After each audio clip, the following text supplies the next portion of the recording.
Alright there guys, and Merry Christmas. It is now December the 25th, and I don't actually have a Christmas related video for you this year. So instead, I'm going to be giving you guys my top 5 anime of the year for 2022. So let's first count off all the anime that was released this year that I've seen. So we have My Dress Up Darling, Sasaki and Miyano, Aharon is Indecipherable, Komi-san Season 2, Love is War, Spy Family, Heroines Run the Show, Tomodachi Game, Rent a Girlfriend Season 2, Attack on Titan Season 4 Part 2, The Devil is a Part-Timer Season 2, Uzaki-chan Season 2, Chainsaw Man, and Bocchi the Rock. So yeah, I've watched quite a lot of new shows this year, probably more than any other year. But only 5 of those can make this list. And Call of the Night, can't forget about that one. Especially because coming in at the number 5 spot is Call of the Night. So Call of the Night is about this middle school boy called Ko-Yamari who basically he's bored of day-to-day life, so he decides one night to go out and see what nighttime is like out in the city, and he meets this vampire called Nazuna. And basically, because hanging around with Nazuna was so enjoyable for Ko, he decides that he wants to become a vampire too. But when Nazuna bites his neck, he doesn't turn into a vampire, and he's like, wait, why didn't I become a vampire? And she tells him, yeah, the only way to become a vampire is you have to fall in love with the vampire that bites you. So that's what Ko spends most of the show trying to do, get himself in the mindset to fall in love with Nazuna. While she teases him quite a lot, and is just overall kind of a badass. So why do I like this show? Well, number 1, the skyline looks amazing. If you've watched the show, you know exactly what I'm talking about. The sky I've never seen a more detailed and better looking sky in any anime ever, apart from this one. It's so good. But other things I like about the show is Nazuna herself, as she's quite funny. The fact that she's a vampire, but she also has a massaging business. That's probably not the most legal thing in the world, but oh well.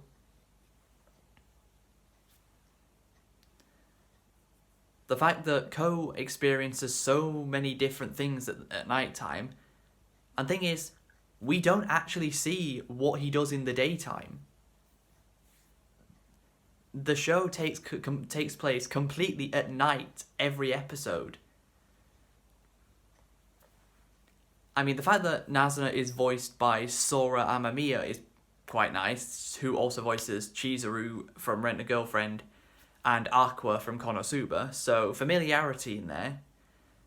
And also, one of the other vampires that knows Nazuna is voiced by the same actress that voices Uzaki-chan. So that was quite interesting, because I was like, I recognise her voice from somewhere, then it clicked. Uzaki-chan, that's who she reminds me of. But yeah, the show is it goes at a nice steady pace.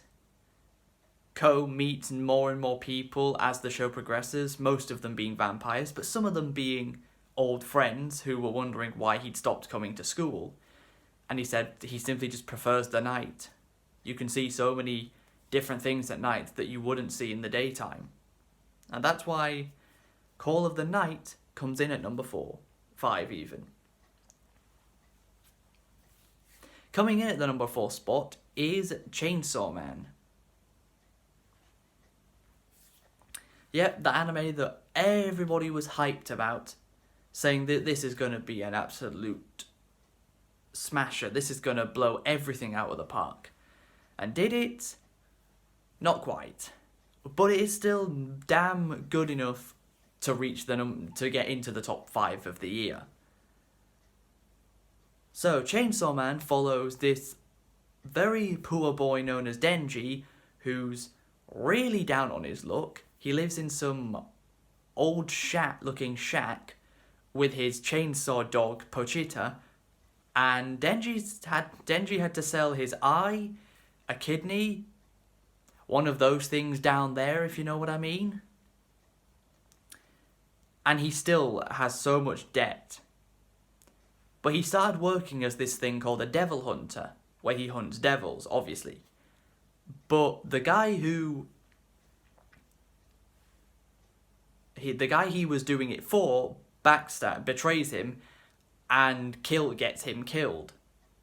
So Pochita sacrifices himself so Denji can come back to life. And then Denji ends up killing everyone in there and is taken into this public service scheme by a woman of the name of Makima, who her stare could kill you.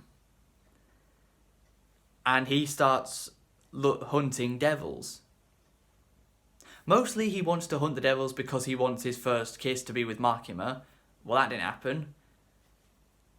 And the gun devil is also one that the people he's working with, Aki, Power, Himeno, and Kobeni, are all looking for as well. Now, the show definitely delivers on the gore, which Studio Mappa even put out a statement before the first episode of Chainsaw Man released, saying they would not going to censor any of the gore in this show, which, good. Don't cower to the fragile and sensitive people in society. Make the show how you want to, not how they want to, because they're not the ones making it, you are. The show is actually quite funny, where in one of the episodes, the gang are stuck in a hotel, and the devil in the hotel is basically made the 8th floor of it infinite. So if you go down the stairs, you just end up at the 8th floor again. If you go up the stairs, you still end up at the 8th floor again. It's a never-ending route. It's a never-ending floor which you can't escape from. Everyone starts going mentally insane because they don't know how they're going to get out of there. But Denji and Power don't, because they're too stupid to understand just how bad the situation they're in is. The two of them have such low intelligence that they don't even realise it, that they're too stupid to realise. Or the fact that when Kobeni said something about something that was quite heartbreaking for her, Power instantly starts laughing, which makes the scene hilarious. The scene went from dark to funny very quickly. And I like all of the characters.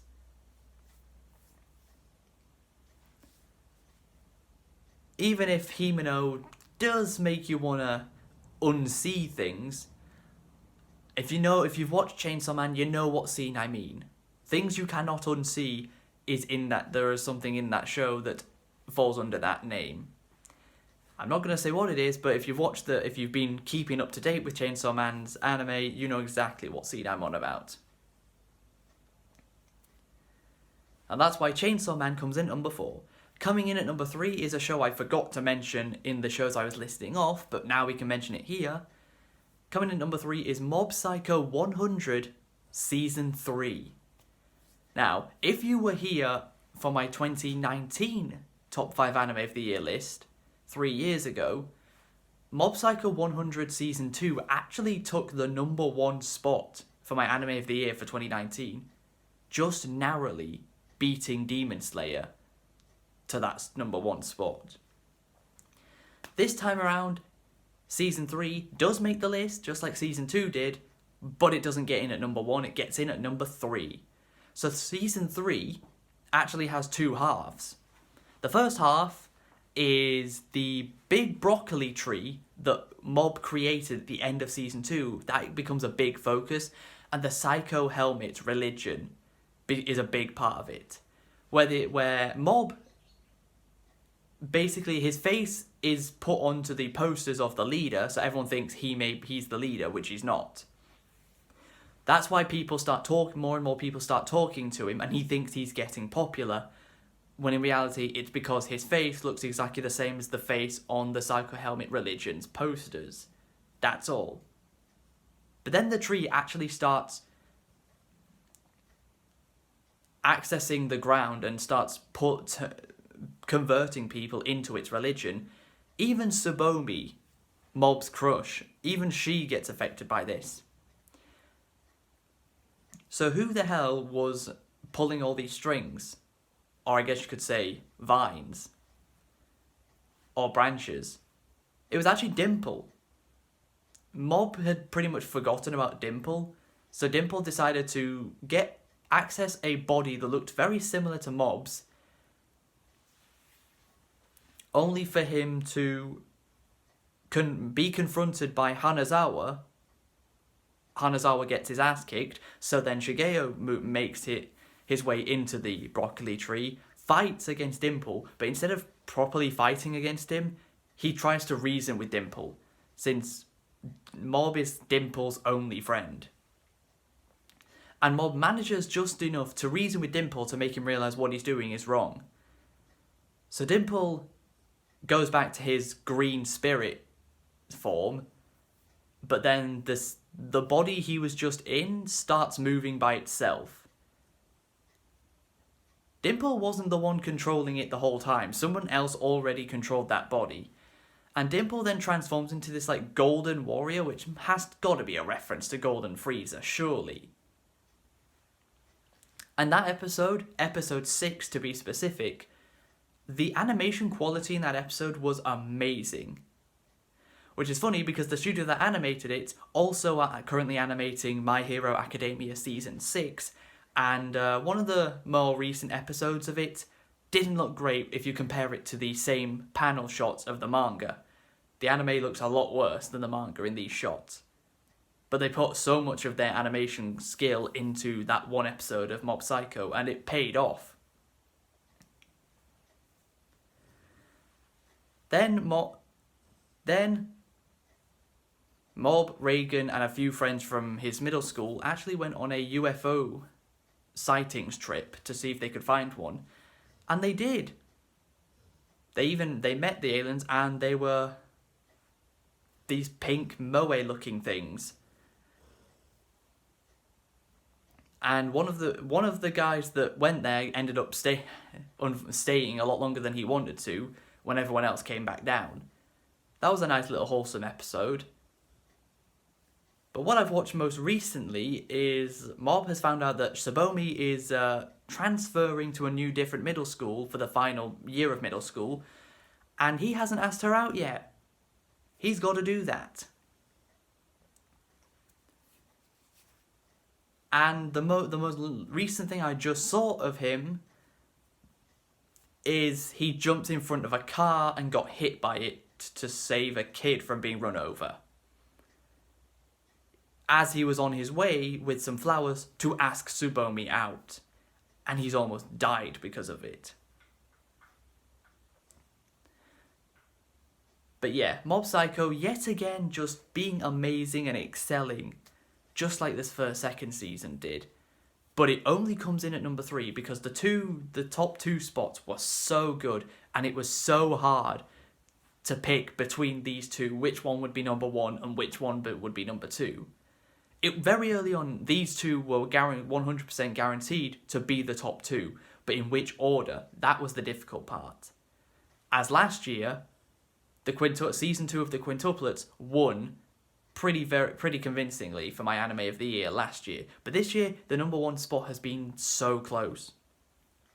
But coming in at the number 2 spot is Kaguya-Sama Love is War Season 3.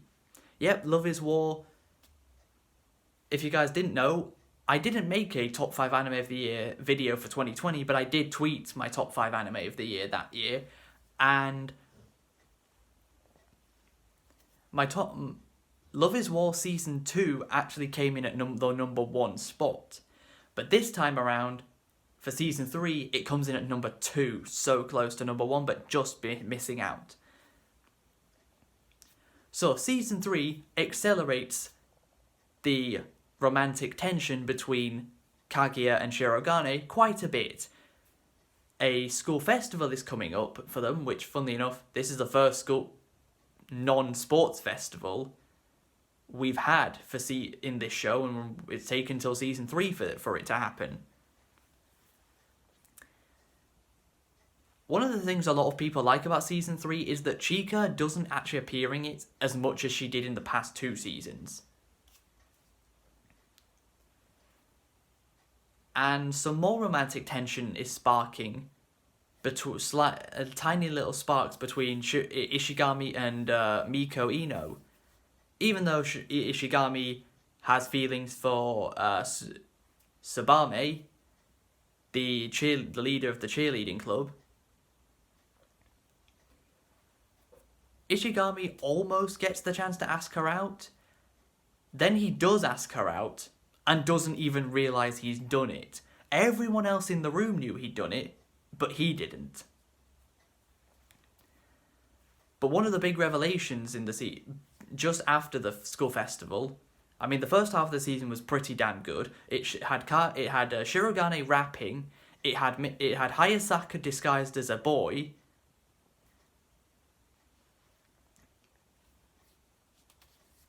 It had Kaguya, and then it had Kaguya dressing up as a maid for a maid cafe, because of course, can't have a slice of life / romance anime without a maid cafe somewhere.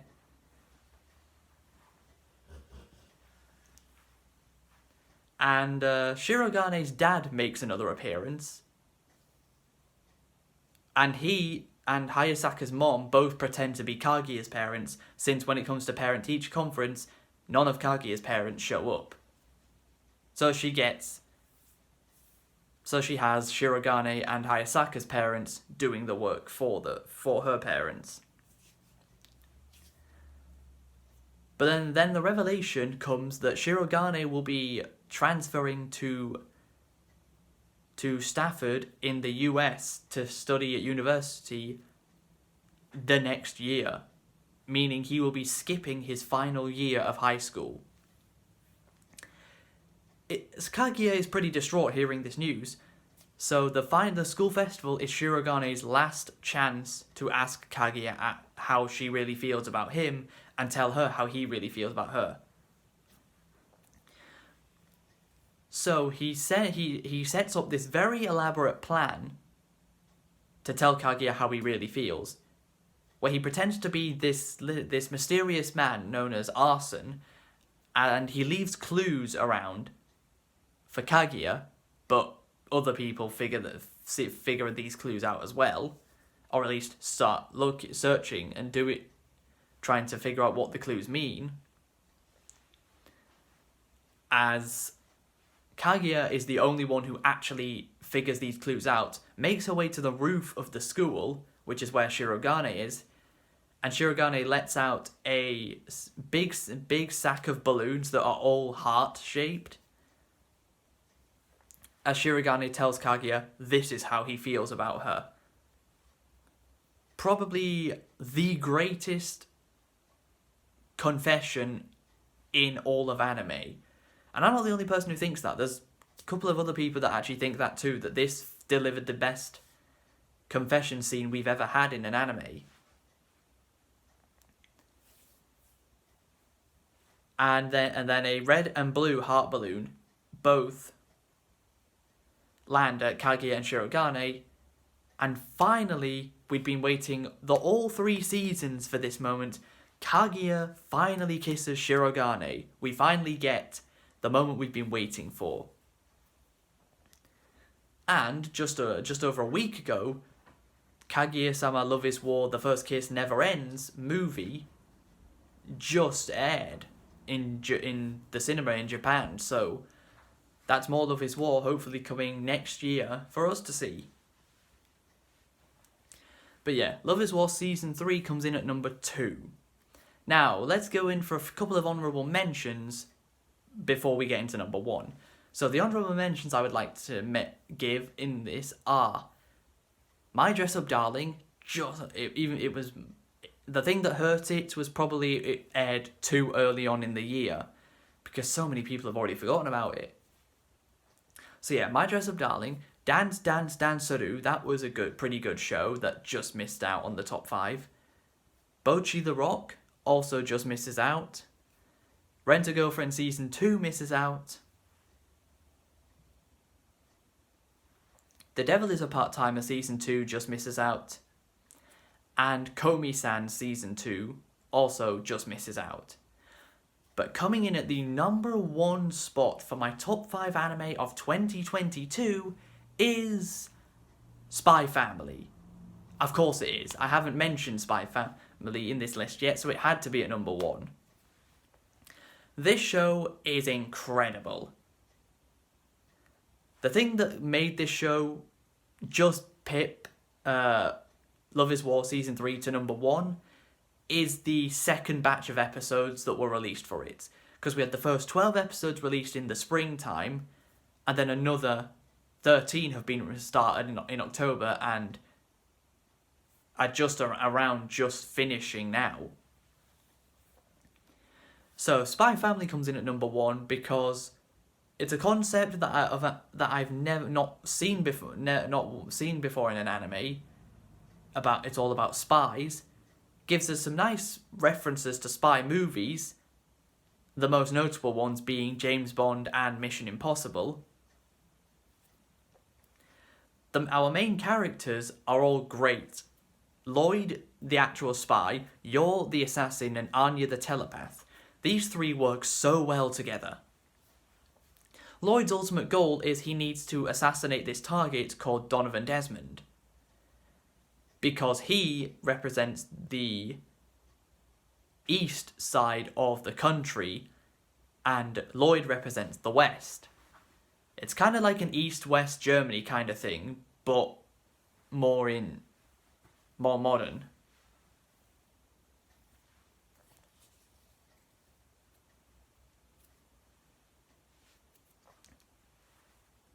So Lloyd needs to get to his target, and there's a couple ways he could do it. Number 1, well, for the mission, his briefing was 1, get married, 2, have a child, 3, have that child become an Imperial Scholar, which will get her closer to Damien, the second son of Donovan, or she become friends with Damien, and then those two could become friends, and then their fathers could meet, and that's where Lloyd had to have a good chance of assassinating Donovan Desmond. But this show's action definitely there's definitely more action in the second half of the season, but even the more slow-paced moments are great. I mean, Anya has become the biggest thing in anime over the past year. She's everywhere now. Hell, there's even been people cosplaying her at the World Cup. If you've been watching Japan's matches, you might have seen people cosplaying as Anya in the crowd of those matches, which I think is quite cool. But the show's actually quite funny. It's got some great comedic moments. Even its filler episode was amazing. There was a filler episode where Lloyd basically had to pretend to be a spy action hero, like in the spy cartoons that Anya watches, and he basically had to take out a bunch of people from his own agency to save Anya from his own right-hand man, Frankie. Like, Anya being able to mind read is such a good idea because it allows hilarious moments to happen without anyone actually saying anything. It's just from what she can hear by reading their mind. And just recently, a brand new character entered the show called Fiona Frost, codenamed Nightfall, who also works for the same agency as Lloyd, and she is madly in love with Lloyd, so she's trying to get rid of Yor so she can become his wife instead of Yor. I mean, let's talk about Yor. I mean, she has become, very quickly has become waifu of the year.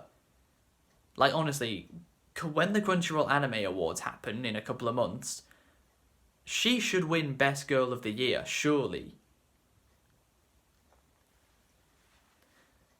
I know Kitagawa from My Dress Up Darling will be up there, but come on, Yor Forger has been hands down the best anime woman of the year.